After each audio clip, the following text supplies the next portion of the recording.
What up, YouTube? Team Movies here. Today I saw this new film called Pretenders, which was directed by James Franco, and James Franco also appeared in the film. Now, I was kind of intrigued by it. You know, I do love me a good Hollywood-based movies, so in the trailer I thought it looked pretty decent. So I decided to check this out down at Village Cinema down at 12th Street. Now, James Franco's directing films could be hit and misses, but his best directing film is obviously Disaster Artist. I single-handedly love Disaster Artist. And also, it did have a good casting that shows, so I was like, okay, I'll give this one a shot. I saw The Pretenders, and I didn't like it at all. I mean, despite the performances like Jack Kilmer, who, by the way, is the son of Val Kilmer, so there's that. Besides, Jack Kilmer and Jane Levy, who I'm a big Jane Levy fan, so I mainly saw this movie because Jane Levy was in it. Like, if Jane Levy was probably not even in the film, I probably would pass on it. But I started because I just adore Jane Levy. So, anyway, now, this film was actually shot in 2016, and it's been sort of like his recent movie, Zeroville. This movie also was delayed few years back. I mean, and I think I can see why. Okay. It's not that good of a movie. Like, the script is not so good. The characters are just so darn unlikable. Like, you really cannot care much for these characters at all. And James Franco, like, he popped up here, and his character was pretty dumb. I mean, there's pretty much a part where the main character, where his character's wife ends up asking for a divorce, and they end up getting divorced. Like, James Franco's character didn't budge or anything. Like, he didn't get mad or whatever. I mean, I'm like, whatever. But anyway, in this film, it stars Jack Kilmer, who plays this guy named who pretty much plays like this orator named Terry, who was head over heels for this girl named Catherine, played by the aforementioned Jane Levy, whom he ends up seeing as a spitting image of Anna Karenina, and he ends up first encountering her at like a screening of Godard's film A Woman Is a Woman, and it also takes place during each Hollywood decade. Like, parts of it takes place in the 70s, 80s, 60s.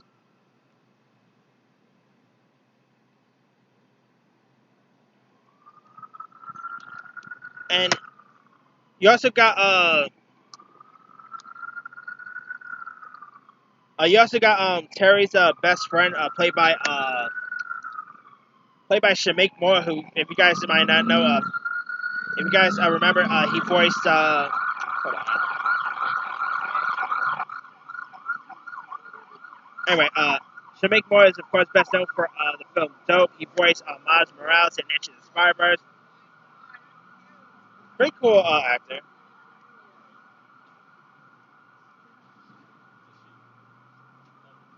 And Shameik Moore, plays his pretty much Terry's photographer friend, who ends up both being together, and they end up becoming fast friends and collaborators, and they also end up falling for the same girl. They both end up falling for Catherine and all.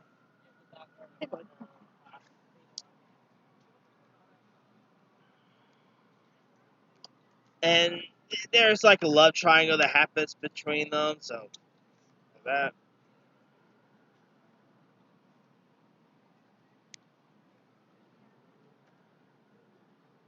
And in this, you also got Dennis Quaid, who also plays Terry's alcoholic father, who another not so good Dennis Quaid movie. I mean, Dennis Quaid really needs a new agent because his career is going really down the toilet. I mean, now A Dog's Journey was pretty decent, but Dennis Quaid, of course, just had The Intruder. I mean, yeah, his career is not really what you call hot tamale right now.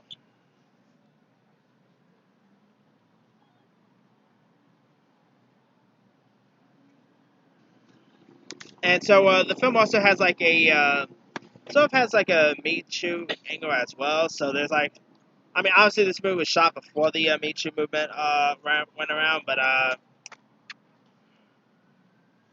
yeah, and they pretty much like you really don't buy into these characters at all. Like the characters are just not really that likable. Like the characters are kind of bland. They're very boring at times, and the film was also pretty boring too. And the script wasn't all that great. I mean, there's also like a twist that happens with the Catherine character, which I'm not going to go into any details about the Catherine character. But there's a twist with the Catherine character that I admit I didn't see coming. But yeah. But I admit this film did like. There's one good thing about this film is that it made me so want to live. Like I'm a sucker for films about old Hollywood, and I mean, Once Upon a Time is one of my favorite movies of the year so far. But that's kind of it. Like the Hollywood Pier, I don't look beautiful. Like the Los Angeles lights, I don't look great. I mean, this really made you feel like it. Like you were living the '70s and stuff. But that aside, this movie just didn't do much for me, and I kind of want to like it because I like James Franco, I like Jack Kilmer. I mean, if you guys never seen Jack Kilmer's movie Palo Alto, which also featured Franco in it, go check out Palo Alto. That's a really good film. And not to mention, you also have Juno Temple in this, who plays like pretty much like a James Franco's his character, like a adult film star wife, but they end up getting divorced. So Juno Temple's character could go with Terry and all. And Juno Temple, I'm a big Juno Temple fan.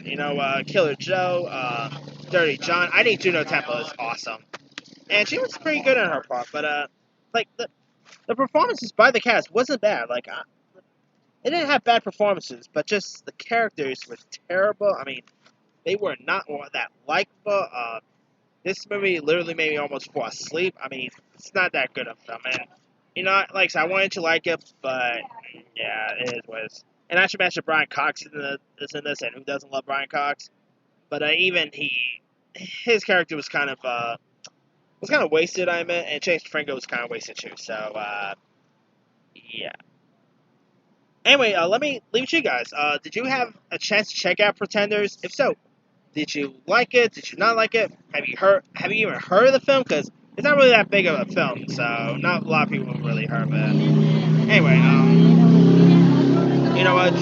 drop a comment below. Don't forget to like, subscribe, hit that bell for more notifications. This here is Team Movie signing off.